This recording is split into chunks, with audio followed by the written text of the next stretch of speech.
పెద్దలు మంత్రి గారు మాట్లాడుతూ ఒక మాట అన్నారు అధ్యక్ష, సీలింగ్ పెట్టారు అని. అధ్యక్ష దయచేసి నేను ఇది రాజకీయం కోసం మాట్లాడలేదు, కానీ కొన్ని విషయాలు ఎందుకంటే తప్పుదో పట్టించకూడదు అధ్యక్ష, ప్రజల్ని కానీ సభ్యుల్ని కానీ తప్పుదో పట్టించకూడదు. ఆ రోజు కమలాకర్ గారు కొంత మాట మాత్రంగా చెప్పే ప్రయత్నం చేసినారు. ఆ రోజు కాంగ్రెస్ ప్రభుత్వం ఆనాడు ఉమ్మడి ఆంధ్రప్రదేశ్ లో ఉన్నప్పుడు, కిరణ్ కుమార్ రెడ్డి గారు ముఖ్యమంత్రిగా ఉన్నప్పుడు, ఆ రోజు ఈ చట్టం ఏదైతే ఉందో ఉమ్మడి ఆంధ్రప్రదేశ్ లో పంచాయతీరాజ్ చట్టం కానీ మున్సిపల్ చట్టం కానీ వారు తెచ్చారు అధ్యక్ష.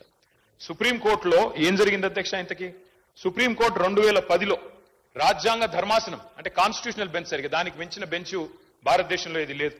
రాజ్యాంగ ధర్మాసనం ఆ రోజు ఒక తీర్పు ఇచ్చింది అధ్యక్ష, 50% సీలింగ్. ఇది కేసీఆర్ గారో తెలంగాణ ప్రభుత్వమో బీఆర్ఎస్ పార్టీయో పెట్టింది కాదు అధ్యక్ష.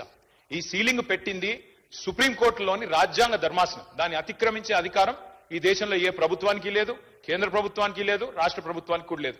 ఉన్న ఒకే ఒక్క మార్గం అధ్యక్ష, ఒకే ఒక్క మార్గం, మనం పార్లమెంట్ లో అవసరమైతే రాజ్యాంగ సవరణ చేసి రెండు పార్టీలు కనుక అనుకుంటే, ఇవాళ మెజారిటీ ఉన్నది బీజేపీకి, అక్కడ ప్రతిపక్షంలో ఉన్నది కాంగ్రెస్ పార్టీ. మాకైతే లోక్సభలో సభ్యులు లేరు, రాజ్యసభలో 4 సభ్యులు ఉన్నారు మాకు. కానీ ఇవాళ కావాలనుకుంటే బీసీలకు నిజంగా న్యాయం చేయాలి అనుకుంటే పరిధి అసెంబ్లీ కాదు అధ్యక్ష.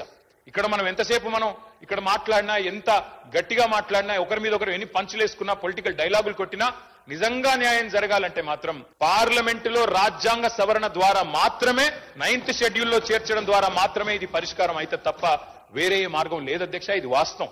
ఇది ముఖ్యమంత్రి గారికి తెలియదు, కేబినెట్ లో ఉండే మంత్రులకు తెలియదని నేను అనుకోను అధ్యక్ష, వారికి కూడా తెలుసు. కానీ వారు పాపం ఇరుక్కొని పోయినారు అధ్యక్ష. నేను వేరే ఉద్దేశంతో చెప్పట్లేదు. మీరేమనుకున్నారు అధ్యక్ష? బీసీ డిక్లరేషన్ పెట్టినారు అధ్యక్ష కామారెడ్డిలో. పెట్టినప్పుడు పాపం వారు ఏం చెప్పాలి? నిజాన్ని చెప్పడం, మేము కేంద్రంలో కూడా అధికారంలోకి వస్తే ఈ రకంగా చేస్తామని చెప్పి ఉండాలి. కానీ ఆదరబాదరగా ఏం చెప్పినారు? 6 నెలల్లోనే 42% రిజర్వేషన్ ఇచ్చేస్తాం అని చెప్పారు అధ్యక్ష. చెప్పిన తర్వాత ఇక్కడ బీసీ సమాజం నుంచి ఒత్తిడి పెరిగినాక ఏం చేయాలి అధ్యక్ష? మరి ఏదో చేసినట్టు ఉండాలని చెప్పి ఇది 4వ ప్రయత్నం. మాకు ఆశ్చర్యంగా ఉంది అధ్యక్ష, ఎందుకంటే చాలా ఆశ్చర్యంగా అనిపిస్తా ఉంది. ఇదే ప్రభుత్వం చెప్పింది అధ్యక్ష. ఏం చెప్పారు మీరు? మొదటిసారి మేము రాజ్యాంగబద్ధంగా సాధిస్తామని మొదటిసారి చెప్పారు, ఒకసారి చెప్పారు. తర్వాత ఆర్డినెన్స్ ద్వారా వస్తామని ఇంకోసారి చెప్పారు. మరొకసారి పార్టీ పరంగా అన్నారు. ఇంకోసారి రాహుల్ గాంధీ గారు ప్రధానమంత్రి అయిన తర్వాత ఇస్తామన్నారు. మళ్ళీ ఈ రోజు మళ్ళీ బిల్ తెస్తా ఉన్నారు. అంటే ఒకటే పార్టీ 5 రకాలుగా మాట్లాడితే, 5 సందర్భాల్లో మాట్లాడితే ఈ రాష్ట్రంలో ఉన్న బీసీ బిడ్డలు చూస్తలేరా అధ్యక్ష? అర్థం చేసుకుంటలేరా మీ నిజాయితీని గాని, మీ చిత్తశుద్ధిని గాని? అంటే చిత్తశుద్ధి లేని శివ పూజ చేస్తూ ఇవాళ ప్రతిపక్షం మీద నెపం పెట్టి తప్పించుకుంటామంటే కుదరదు అధ్యక్ష. మేము ఇప్పటికి కూడా చిత్తశుద్ధితో చెప్తున్నాం, సిన్సియర్ గా చెప్తున్నాం, సంపూర్ణంగా స్వాగతిస్తాము. మీరే చెప్పారు, గౌరవ ముఖ్యమంత్రి గారు చెప్పారు అధ్యక్ష, ఇదే హౌస్ లో చెప్పారు మార్చిలో. ఏమన్నారు అధ్యక్ష? కేసీఆర్ ప్రభుత్వం ఉన్నప్పుడు కూడా 37% రిజర్వేషన్ స్థానిక సంస్థల్లో ఇవ్వాలి అని చెప్పి ఇక్కడి నుంచి బిల్లు పంపించారు పార్లమెంట్ కి. పార్లమెంట్ నుంచి ప్రెసిడెంట్ ఆఫ్ ఇండియాకి పోయింది, ఇంకా ప్రెసిడెంట్ ఆఫ్ ఇండియా దగ్గర పెండింగ్ ఉంది.